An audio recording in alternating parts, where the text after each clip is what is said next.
জানিয়ে দিব আজকের বাংলার আপডেট সংবাদ। শুরুতেই সংবাদ শিরোনাম। শেখ হাসিনাকে দেশে ফেরানোর দাবিতে মাঠে আওয়ামী লীগ, গুপ্ত নিয়ে সংঘর্ষ থাকছে প্রতিবেদনে। যা শুরু করেছেন আপনাদের কারণেই আওয়ামী লীগ ফিরবে, রাশেদ খান, থাকছে প্রতিবেদনে। স্থানীয় নির্বাচনের আগাম প্রস্তুতি নিচ্ছে বিএনপি, বিপাকে আওয়ামী লীগ, থাকছে প্রতিবেদনে।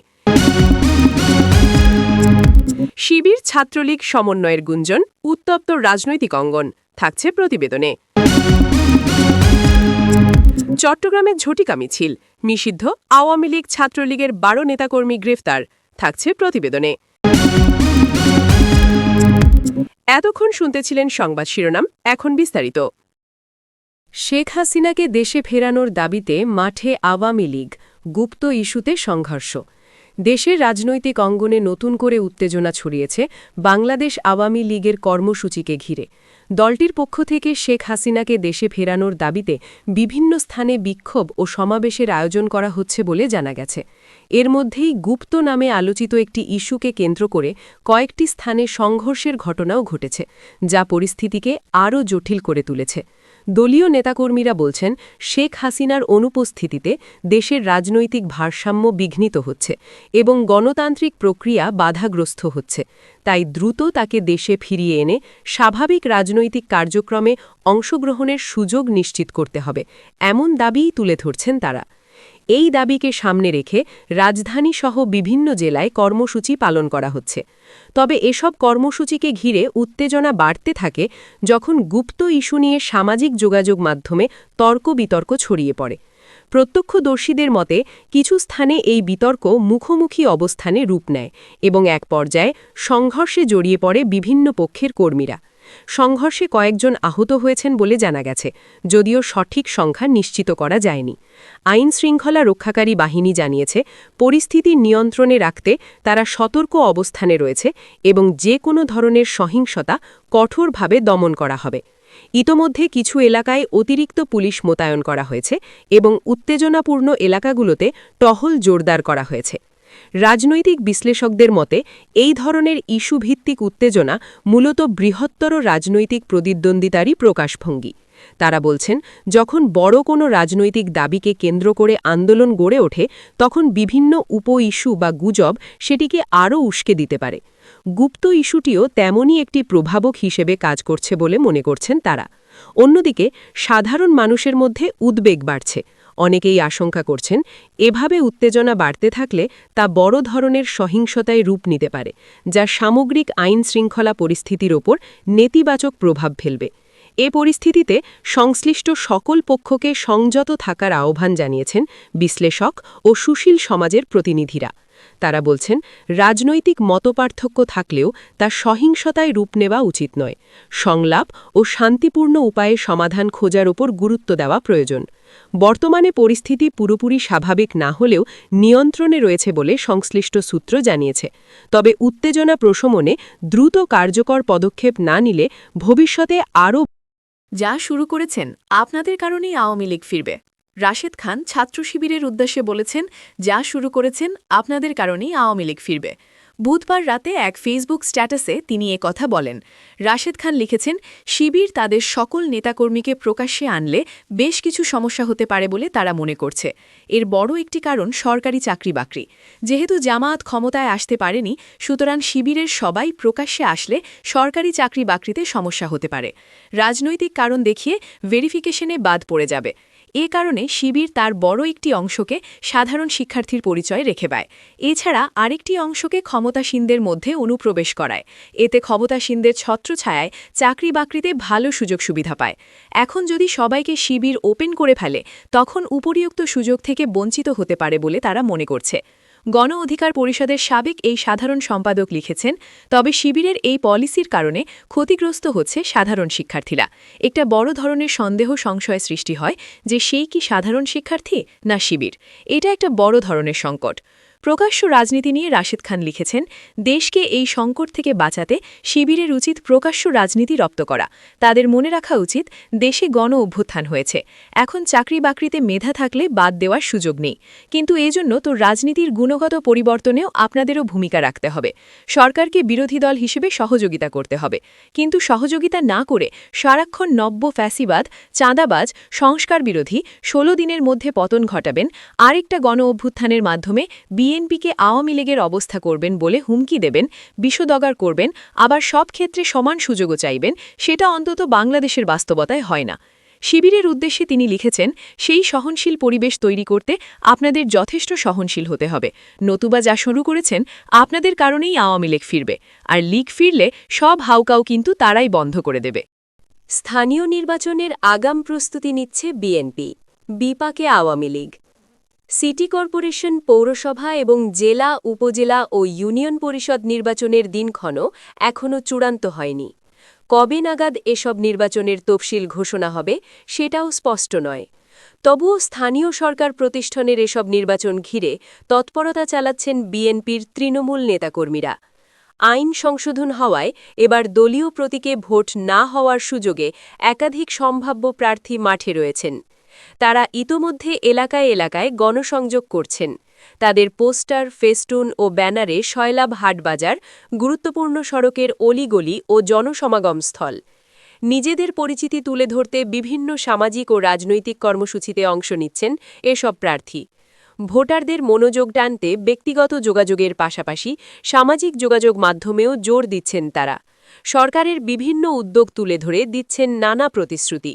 দলীয় সূত্র বলছে, এবার স্থানীয় সরকার নির্বাচনে শক্ত অবস্থান নিশ্চিত করতে আগেভাগেই প্রস্তুতি নিচ্ছে বিএনপি।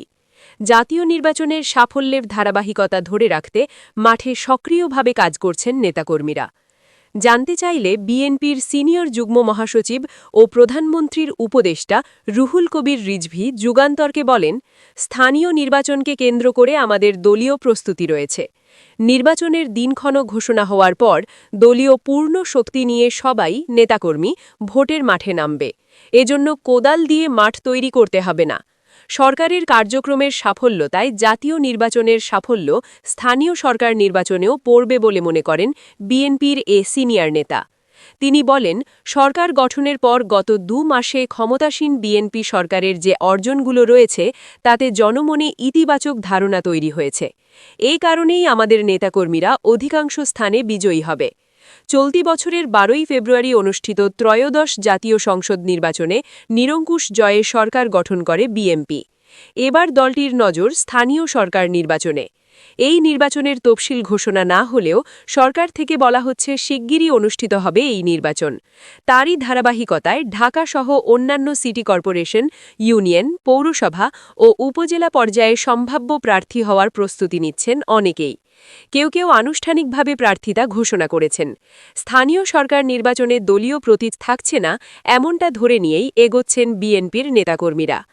একই সঙ্গে সরকারের বিভিন্ন কর্মকাণ্ড জনগণের কাছে তুলে ধরছেন তারা।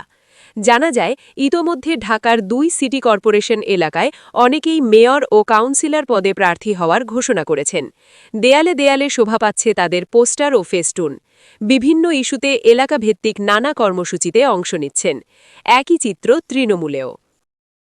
স্থানীয় সরকার নির্বাচনের প্রস্তুতি সম্পর্কে ২১টি জেলার বিএনপির শীর্ষ পদে থাকা অন্তত ৩০ জন নেতার অভিমত জানতে চেয়েছে যুগান্তর। কিছুটা অভিন্ন সুরে নেতারা জানান, জাতীয় নির্বাচনের পরপরই স্থানীয় সরকার নির্বাচন নিয়ে কাজ করছেন বিএনপির নেতাকর্মীরা। তারা পোস্টার, ফেস্টুন করে সম্ভাব্য প্রার্থিতা জানান দিয়েছেন। জাতীয় নির্বাচনের অভিজ্ঞতা কাজে লাগিয়ে স্থানীয় সরকার নির্বাচনেও ভালো ফলের আশাবাদী তারা।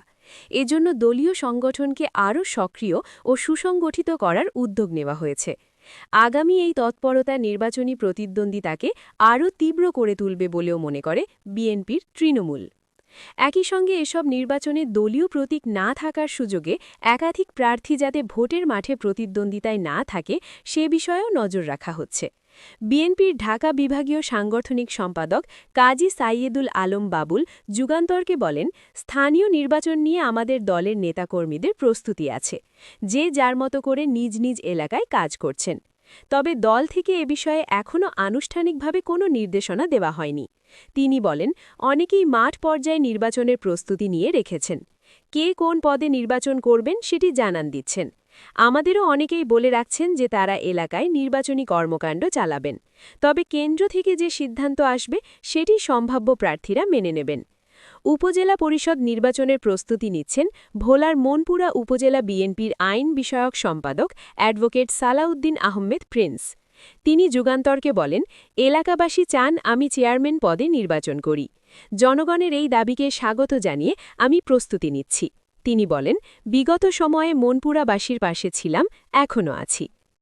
শিবির ছাত্রলীগ সমন্বয়ের গুঞ্জন, উত্তপ্ত রাজনৈতিক অঙ্গন।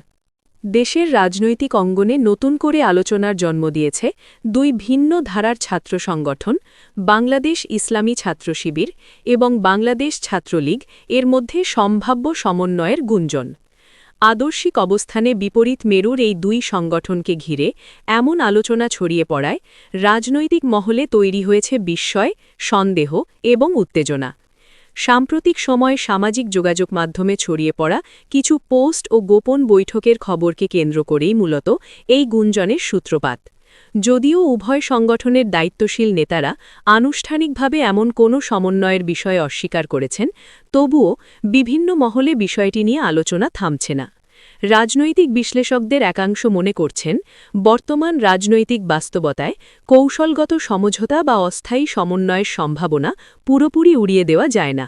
তাদের মতে, পরিবর্তিত পরিস্থিতিতে অনেক সময় দলগুলো নিজেদের অবস্থান শক্ত করতে অপ্রচলিত পথও বেছে নিতে পারে। তবে অন্য একটি অংশের বিশ্লেষকরা বলছেন, আদর্শিক বিভাজন এতটাই গভীর যে বাস্তবে এ ধরনের সমন্বয় টেকসই হওয়া কঠিন। বিশ্ববিদ্যালয় ক্যাম্পাসগুলোতে এর প্রভাব ইতোমধ্যে পড়তে শুরু করেছে বলে জানা গেছে। বিভিন্ন স্থানে শিক্ষার্থীদের মধ্যে বিভ্রান্তি তৈরি হয়েছে। কেউ এটিকে রাজনৈতিক কৌশল হিসেবে দেখছেন, আবার কেউ মনে করছেন এটি কেবল গুজব। তবে এই গুঞ্জনকে কেন্দ্র করে কয়েকটি জায়গায় উত্তেজনা ও বাকবিতণ্ডার ঘটনাও ঘটেছে। এদিকে মূলধারার রাজনৈতিক দলগুলোর মধ্যেও বিষয়টি নিয়ে নীরব কৌতূহল রয়েছে। কারণ ছাত্র সংগঠনগুলোর মধ্যে যে কোনো ধরনের নতুন সমীকরণ ভবিষ্যতের জাতীয় রাজনীতিতেও প্রভাব ফেলতে পারে। বিশেষ করে তরুণ ভোটারদের মনোভাব ও মাঠ পর্যায়ের শক্তির ভারসাম্যে এর প্রতিফলন দেখা যেতে পারে। সংশ্লিষ্টরা বলছেন, গুঞ্জনের পেছনে বাস্তবতা যতটুকুই থাকুক, এটি যে রাজনৈতিক অঙ্গনে নতুন আলোচনার জন্ম দিয়েছে তা স্পষ্ট। একই সঙ্গে এটি প্রমাণ করে যে বর্তমান রাজনৈতিক পরিস্থিতি দ্রুত পরিবর্তনশীল এবং নানা অপ্রত্যাশিত সমীকরণ তৈরি হওয়ার সম্ভাবনা রয়েছে। তবে বিশ্লেষকরা সতর্ক করছেন, যাচাই বাছাই ছাড়া এ ধরনের সংবেদনশীল তথ্য ছড়িয়ে পড়লে তা অস্থিতিশীলতা বাড়াতে পারে। তাই গুজবের ওপর নির্ভর না করে নির্ভরযোগ্য তথ্যের ভিত্তিতে মতামত গঠনের পরামর্শ দেওয়া হচ্ছে। সব মিলিয়ে শিবির ছাত্রলীগ সমন্বয়ের এই গুঞ্জন এখনও স্পষ্ট বাস্তবতা না হলেও এটি রাজনৈতিক অঙ্গনকে যথেষ্ট উত্তপ্ত করে তুলেছে। পরিস্থিতি কোন দিকে মোড় নেয় সেটিই এখন দেখার বিষয়। চট্টগ্রামে ঝটিকা মিছিল, নিষিদ্ধ আওয়ামী লীগ ছাত্রলীগের ১২ জন নেতাকর্মী গ্রেফতার। বন্দরনগরী চট্টগ্রামে হঠাৎ করে বের হওয়া একটি ঝটিকা মিছিলকে কেন্দ্র করে উত্তেজনা ছড়িয়েছে। আইনশৃঙ্খলা রক্ষাকারী বাহিনী জানিয়েছে, মিছিল থেকে বাংলাদেশ আওয়ামী লীগ ও এর অঙ্গ সংগঠন বাংলাদেশ ছাত্রলীগের অন্তত ১২ জন নেতাকর্মীকে আটক করা হয়েছে। পুলিশ সূত্রে জানা যায়, নগরের একটি গুরুত্বপূর্ণ সড়কে হঠাৎ করে জড়ো হয়ে মিছিল শুরু করেন একদল ব্যক্তি। তারা বিভিন্ন স্লোগান দিতে থাকেন এবং সড়কে যান চলাচল ব্যাহত হয়। খবর পেয়ে দ্রুত ঘটনাস্থলে পৌঁছে পুলিশ পরিস্থিতি নিয়ন্ত্রণে আনে এবং ছত্রভঙ্গ করতে লাঠিচার্জ ও ধাওয়া দেয়। এ সময় ঘটনাস্থল থেকে ১২ জনকে আটক করা হয়। প্রত্যক্ষদর্শীরা জানান, মিছিলটি ছিল আকস্মিক এবং খুব দ্রুত সংগঠিত হয়। অংশগ্রহণকারীরা কয়েক মিনিটের মধ্যেই সড়কে অবস্থান নিয়ে স্লোগান দিতে শুরু করেন। এতে আশেপাশের এলাকায় আতঙ্ক তৈরি হয় এবং কিছু সময়ের জন্য যান চলাচল বন্ধ হয়ে যায়। আইনশৃঙ্খলা বাহিনীর কর্মকর্তারা বলেছেন, নগরে যে কোনো ধরনের অনুমতিহীন সমাবেশ বা মিছিল সহ্য করা হবে না। যারা আইন ভঙ্গের চেষ্টা করবে তাদের বিরুদ্ধে কঠোর ব্যবস্থা নেওয়া হবে। আটক ব্যক্তিদের বিরুদ্ধে প্রযোজ্য আইনে ব্যবস্থা নেওয়ার প্রক্রিয়া চলছে বলেও জানানো হয়েছে। অন্যদিকে সংশ্লিষ্ট রাজনৈতিক মহল থেকে দাবি করা হয়েছে, এটি ছিল শান্তিপূর্ণ কর্মসূচি, যেখানে নেতাকর্মীরা তাদের দাবি তুলে ধরছিলেন। তবে প্রশাসনের অনুমতি ছাড়া কর্মসূচি দেওয়ায় আইনশৃঙ্খলা বাহিনী তা বন্ধ করে দেয়। রাজনৈতিক বিশ্লেষকদের মতে, সাম্প্রতিক সময় বিভিন্ন স্থানে আকস্মিক মিছিল ও বিক্ষোভের প্রবণতা বাড়ছে, যা রাজনৈতিক অস্থিরতার ইঙ্গিত দেয়। তারা বলছেন, এমন পরিস্থিতিতে আইনশৃঙ্খলা বাহিনী ও রাজনৈতিক দলগুলোর মধ্যে সমন্বয় জরুরি, যাতে করে সহিংসতা বা জনদুর্ভোগ এড়ানো যায়। বর্তমানে চট্টগ্রামের পরিস্থিতি নিয়ন্ত্রণে রয়েছে বলে জানিয়েছে পুলিশ। তবে ভবিষ্যতে এ ধরনের কর্মসূচি আরও বাড়তে পারে, এমন আশঙ্কা উড়িয়ে দিচ্ছেন না সংশ্লিষ্টরা। নগর জুড়ে অতিরিক্ত পুলিশ মোতায়েন করা হয়েছে এবং গুরুত্বপূর্ণ এলাকায় নজরদারি বাড়ানো হয়েছে।